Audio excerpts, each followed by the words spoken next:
किया है कि अबूझमाड़ के जंगलों में नारायणपुर और दंतेवाड़ा और साथ ही बस्तर के डीआरजी और एसटीएफ के करीब 800 जवानों की एक टुकड़ी अबूझमाड़ के जंगलों में एक बड़े एनकाउंटर को अंजाम दिया है। ऑपरेशन सूर्य शक्ति .5 के नाम पे एक एंटी नक्सल ऑपरेशन लॉन्च किया गया था।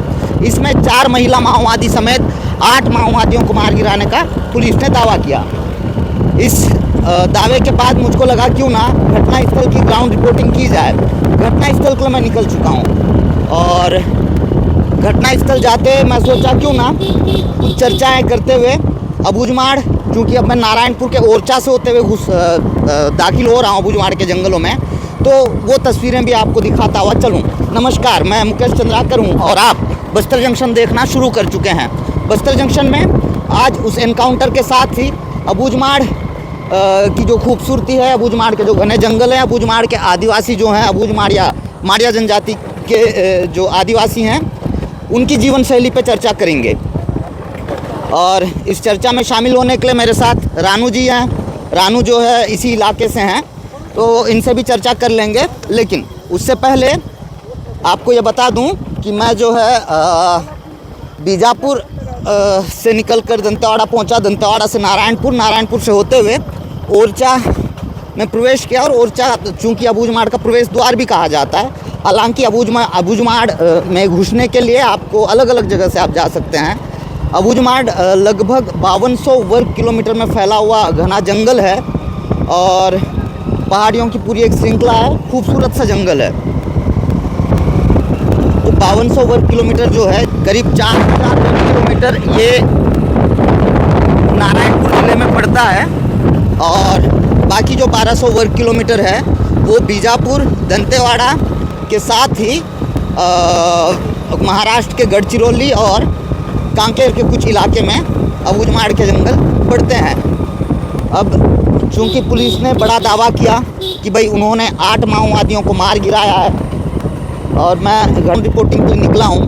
दरअसल ग्राउंड रिपोर्टिंग करने के पीछे असल उद्देश्य ये होता है कि जब तक हम ग्राउंड पे पहुँचते नहीं हैं तो कई कहानियाँ जो है वो छिपी रह जाती हैं, दबी रह जाती हैं। तो उस जगह जब पहुँचते हैं, उस घटना के चश्मदीदों से जब मिलते हैं, तो जो पुलिस या सरकार के दावे होते हैं इसकी सच्चाई भी हम जान पाते हैं।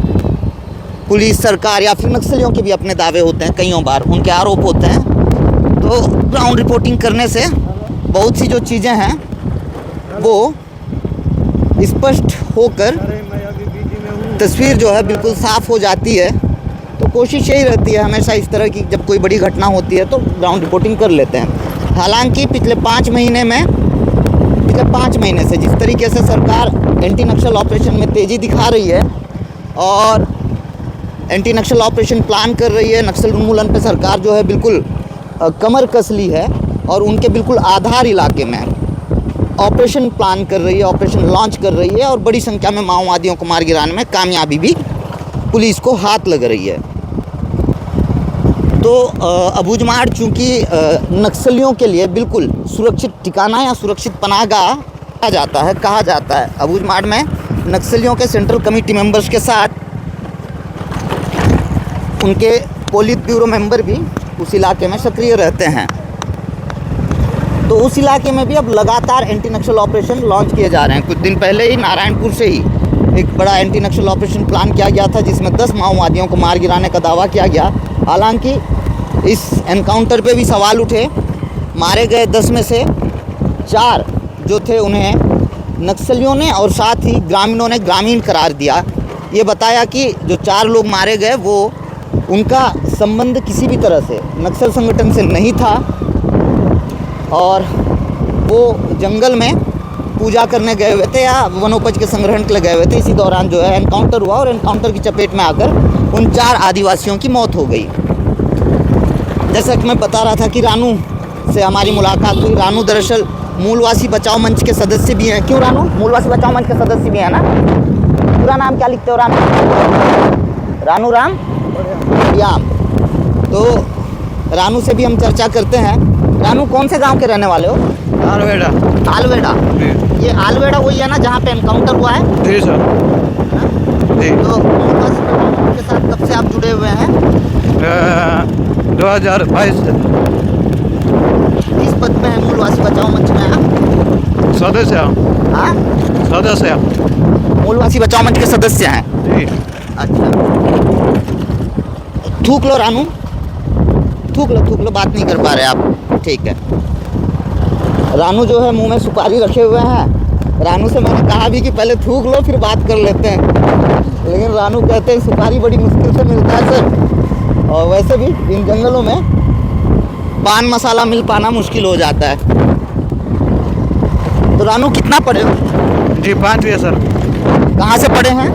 और क्या से? और क्या से? जी। क्यों छोड़ दिया पढ़ाई? नहीं सर, मेरा घर में प्रॉब्लम था, उसी वजह से मैं छोड़ा हूँ।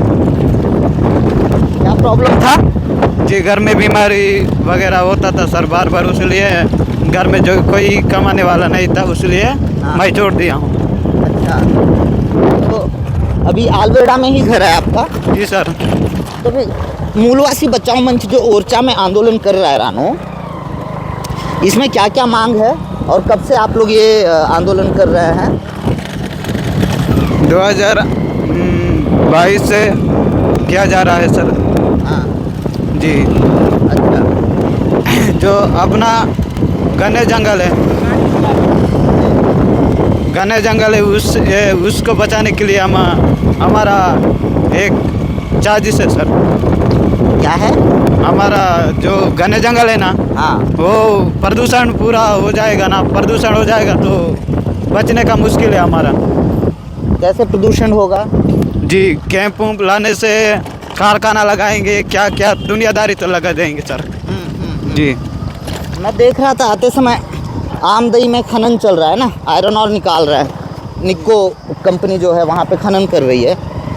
तो दौड़ई से लेकर आपके छोटे डोंगर तक पूरे रास्ते की हालत ख़राब हो चुकी है। सैकड़ों बड़ी गाड़ियाँ चल रही हैं, ट्रक चल रहे हैं, जिसकी वजह से जो है सड़क तो बहुत बुरा हाल है। इसके अलावा पहाड़ पूरी तरह खोद दिया गया है।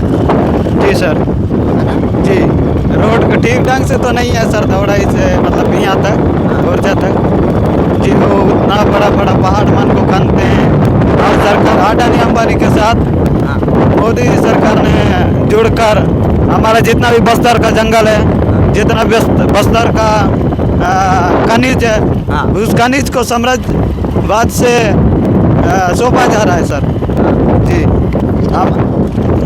और है ना रानू कि सड़क नहीं बनेगा, जैसे ये सड़क बिल्कुल नहीं बनी है ना, नदी नाले में पुल पुलिये नहीं होंगे, तो भाई शिक्षा, स्वास्थ्य, आंगनबाड़ी, ये तमाम जो बुनियादी सुविधाएं हैं वो भी तो नहीं पहुंचेंगी ना। जी सर।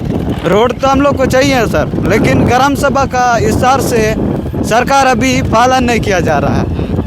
जी अगर हम लोग ग्राम सभा का नियम को पालन सरकार अगर किया जाता तो हम लोग रोड बना लेते। जी। अच्छा एक चीज़ और जानना चाह रहा था रानू, ये जो पूरा इलाका है यहाँ सरकार की कोई सुविधाएं नहीं पहुँच पाई हैं। आप भी अबूझ माड़ के निवासी हो है ना, तो सरकारी सुविधाएं चाहिए नहीं चाहिए आप लोगों को? तो सरकार का सुविधा देंगे बोलते हैं सर, लेकिन ना ठीक ढंग से अभी देखो नल जल योजना आ गया, उसमें तो अभी पानी भी नहीं जा रहा है, बना के ऐसे छोड़ देते हैं। तो ठीक ढंग से सरकार का योजना लाए, कुछ भी लाए, लेकिन गांव के लोगों को पूछ कर बनाना चाहिए। जी बिल्कुल सही कह रहे हैं रानू। नल जल योजना के तहत जो है पाइपलाइन का विस्तार किया जा रहा है। आप अंदरूनी बहुत से इलाकों में जो है ये जो है आप देख पाएंगे कि इस तरह के नल जल योजना के नल तो ज़रूर नज़र आएंगे, मगर पानी आपको कहीं नज़र नहीं आएगा। तो इस वजह से भी इन आदिवासियों को सरकार की योजनाओं पे बहुत ज़्यादा विश्वास नहीं है। सरकार भले ही जनहित की बात करती है, लोकहित लोक कल्याणकारी योजनाओं को लाने की बात करती है, लेकिन उनका क्रियान्वयन धरातल पे प्रभावी रूप से नहीं होता है, जिस वजह से आम जनता के साथ साथ माओवाद प्रभावित इलाके के जो बासिंदे हैं, आदिवासी हैं, उनको सरकार की इन योजनाओं पे संदेह है। क्यों रानू? जी सर। है ना? जी। योजना तो अच्छी है, नल जल योजना बुरी योजना तो नहीं है, लेकिन अब पानी ही नहीं आ रहा है वहाँ पे। जी। तो क्या करें? ये मैं देख रहा हूँ बिजली का तार और बिजली के खंभे नजर आ रहे हैं, बिजली है इधर? जी है सर, लेकिन इधर ना करंट ठीक ढंग से नहीं आता है। अच्छा, जी कितना गोल रहता है? जी, ये तो पूरा ही गोल रहता है सर, जब से बना तब से ही है। कब लगाए थे इसको? ये तो 19 को लगाए कहे थे सर। हाँ। जी अच्छा, इधर तो ओरछा के बाद इस तरफ जितने गांव हैं कहीं भी स्कूल है, आंगनबाड़ी है? सर। कहाँ कहाँ है? इधर आगे टोंडा बेड़ा डोंडर बेड़ा, इधर हाँ। आटलूर इधर तो है सर, लेकिन सरमन बिना सरकार का योजना से स्कूल बनाया जाता है, तो वहाँ भी सरमन ठीक ढंग से जाना चाहिए, लेकिन ना कहीं कहीं 2 महीना में एक बार जाते हैं, नहीं तो कहीं एक बार भी नहीं जाके देखते हैं। तो इससे क्या हो सकता है सर? जी, लोगों को शिक्षित दिलाना है, तो लोगों को शिक्षित करना है, तो ऐसे थोड़ी नहीं होता है सर। गुरुजी लोग समय पे आते हैं कि नहीं आते हैं? नहीं आते हैं सर। ये तो सोलर हुआ टैंक दिख रहा है, ये तो चालू है ना? जी, ऐसे कितने लगे हुए हैं इधर गांव में? सभी तरफ लगे हैं? कहाँ कहाँ तो लगा है सर। अच्छा, ये टोंडा बेड़ा है ना? जी यहाँ तो आश्रम भी है। जी सर, यहाँ तो आश्रम भी है और आधेर में भी तो आश्रम है सर। अच्छा, जी, गुरुजी लोग आते हैं समय पे? यहाँ तो आते हैं सर, लेकिन दूर दूर नहीं जाते ये हैं। क्या है, ये क्या है? आंगनबाड़ी है सर। अच्छा, आंगनबाड़ी है। जी, कार्यकर्ता आते हैं? आते हैं सर डेली। अच्छा, जी ये पूरा पहाड़ और घना जंगल।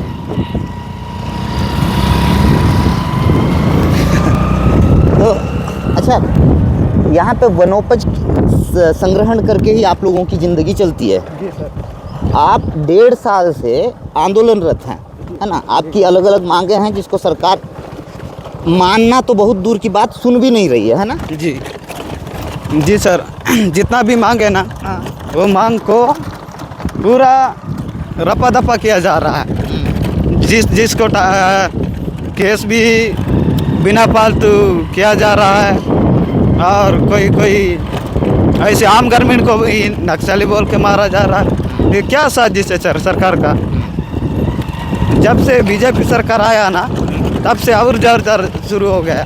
भले नक्सली को मारने से ठीक है सर, लेकिन हमारा जितना भी आम ग्रामीण है ना, उन लोग को मारने का ठीक नहीं है। एक चीज़ और, जब अब बीजेपी गवर्नमेंट आने के बाद जिस तरीके से बता रहे हैं कि लगातार हत्याएं बढ़ गई हैं, है ना? आम ग्रामीणों को नक्सली बताकर मौत के घाट उतार दिया जा रहा है, बेमौत मार दिया जा रहा है ना? लेकिन एक चीज़ और है ना रानू, की दोनों ही तरफ से आदिवासी ही मारे जा रहे हैं। हाँ जी सर। तो जैसे सरकार बार बार शांति वार्ता की बात कर रही है, आप सुने हो शांति वार्ता की बात कर रही है सरकार? जी सर। कहाँ सुने? जी, व्हाट्सएप वगैरह में, पेपर वगैरह में छपे रहता है ना सर, हाँ। तो वहाँ हम थोड़ा बहुत पढ़ के भी समझ लेते हैं। अब चूंकि सरकार शांति वार्ता की बात कर रही है, अभी आपको पता है नहीं पता है, नक्सल संगठन और शांति वार्ता को लेकर सरकार पे आरोप लगा रही है कि नक्सल संगठन आरोप लगा रहा है कि कोई अनुकूल वातावरण सरकार तैयार नहीं कर रही है। रानू बहुत स्पीड बाइक चला रहे हैं। इस सड़क पे 40 की स्पीड में भी बाइक चलाना, मतलब ऐसा लगता है कि 400 की स्पीड, 400 किलोमीटर प्रति घंटे की रफ्तार से बाइक चल रही है। क्यों रानू? जी सर। हाँ, मैं शांति वार्ता की बात कर रहा था रानू। तो देखो, नक्सली और सरकार ये दोनों शांति वार्ता को लेके पासिंग बॉल खेल रहे हैं, एक दूसरे पे एलिगेशन लगा रहे हैं ना? जी सर। आप लोग क्या चाहते हो? तो हमारा जितना भी अधिकार है ना, उन अधिकार को अगर सरकार हमारा ग्राम सभा चुनवाई होता तो हम लोग अपना जितना भी ये सब नहीं करते सर, मतलब आंदोलन वगैरह ये सब नहीं करते। अपना गांव में जितना भी खेत खलियान है वो सब को हम काम पे ध्यान देते। नहीं रानू, मेरा सवाल ये है कि सरकार और नक्सली दोनों बोल रहे हैं खून खराबा नहीं चाहिए, खून खराबा नहीं होना चाहिए, लेकिन फिर भी खून खराबा तो हो ही रहा है। खून खराबा तो जारी है। मारे कौन जा रहे हैं? आम लोग मारे जा रहे हैं, नक्सली मारे जा रहे हैं, पुलिस के लोग मारे जा रहे हैं, जो भी मारा जा रहा है, मारा तो इंसान ही जा रहा है ना। अधिकांश उसमें आदिवासी मारे जा रहे हैं। पुलिस की तरफ से भी चलने वाली गोली से जो है ना आदिवासी मारे जा रहे हैं। नक्सलियों के लगाए प्रेशर आईडी की चपेट में आके आदिवासी मारे जा रहे हैं। तो आम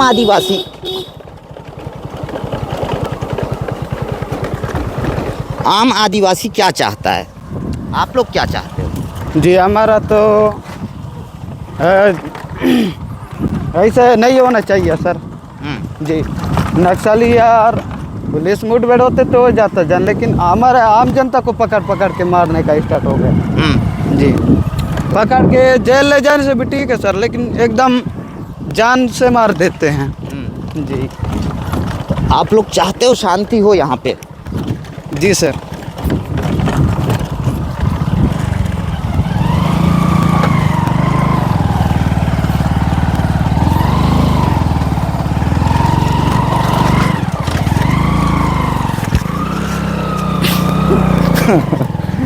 ठीक है चलो चलो ओके।